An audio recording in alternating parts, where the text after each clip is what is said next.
Hi, my loves. In this video, I'm going to talk about a common obstacle or issue that can come up in relationships, and that is the paradox of love versus desire.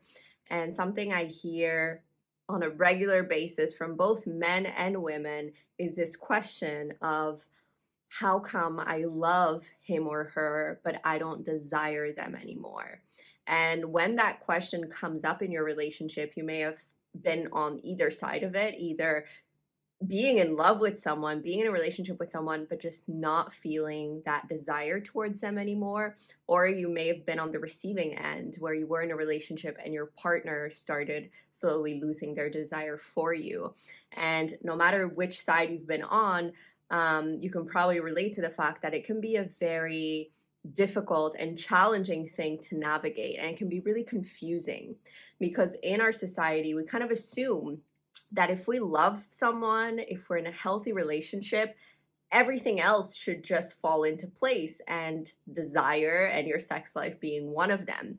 And when it doesn't, we may start to question the whole relationship. We may wonder, is something wrong with me? Is something wrong with them? Is something wrong with the relationship? And usually the impulse in those moments is to try to work more on the relationship, like maybe we need better communication skills, maybe we need more quality time together. We think that by deepening and strengthening the love, then hopefully the desire aspect will magically resolve itself. And the truth is that most of the time it does not work that way.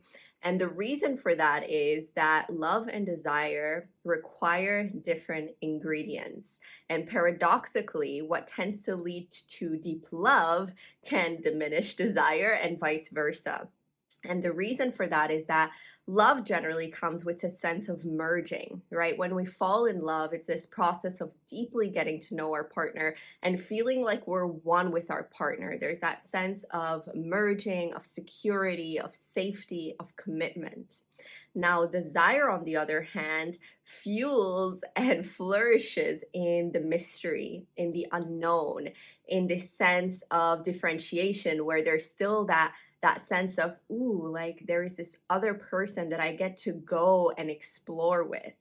So when we're in the beginning of a relationship, naturally the desire is usually there. And you probably have noticed that in the beginning of a relationship, there's a lot of passion. You're constantly turned on and thinking about your partner because you don't need to work on creating that differentiation or that mystery, because that's just a fact of, you don't know each other that well yet. And then with time, what starts to happen is you start to work on deepening in love and falling in love and creating a relationship. But if you only focus on that, if you only focus on the merging, on the safety, on the security, on the, daily life routines and repetition and home life and all the things that come with loving, committed relationships, the desire with time will start to fade, because what it needs, this sense of space, this sense of differentiation, disappears.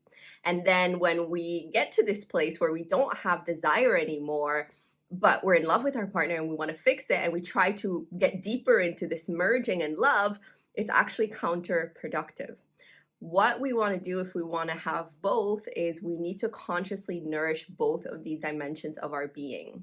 And I believe that all of us have a need for both of these things, but we're all kind of aware of them to different degrees. Some of us are really aware of them, and others of us might not be so aware of them.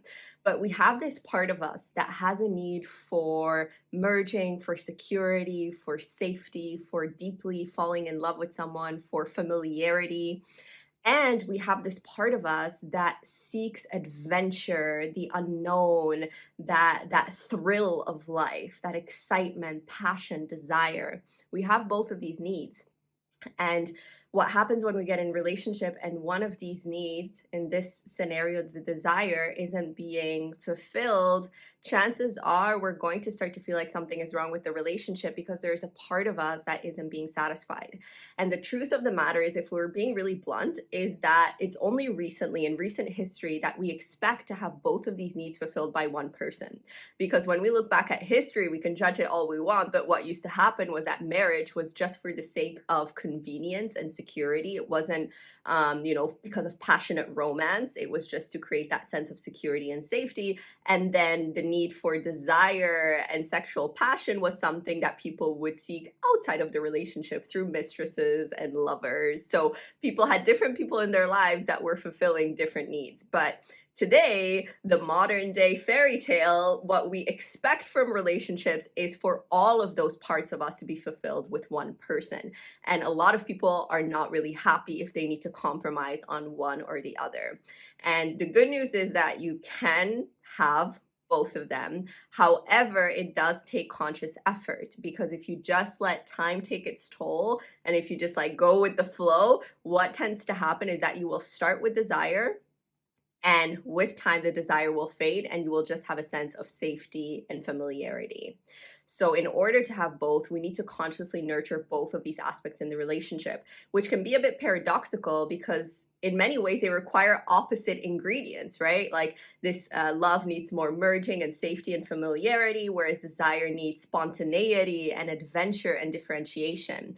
But the good news is that we can cultivate both in the relationship. And oftentimes we think that, we're never going to have that hot, steamy sex that we had in the beginning of the relationship, or that we had with that one lover we had 5 years ago because it was so passionate and so intense.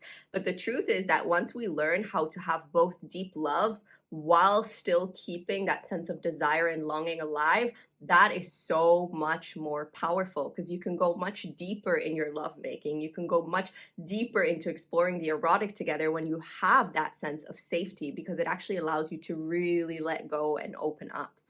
So this is something that is absolutely intriguing to me, and something that I've really dove into through studying and reading books and applying it to my own relationship, because it's one of those beautiful paradoxes of life. And it's not this quick fix. It's not like 3 steps and you can have a healthy and passionate relationship.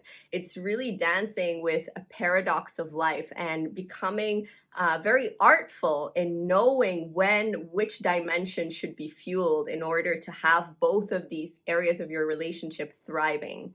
So this is really at the core, kind of the ethos of the Lover program, is really learning the art of creating hot and healthy relationships. So relationships that are deeply loving, very healthy, conscious, connected, and at the same time that are also very passionate, and where that sense of eroticism is kept alive and isn't died down.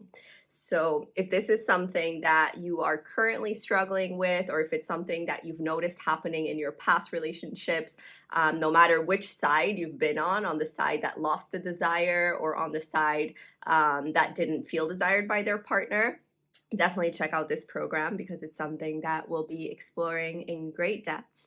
And I hope to see you there.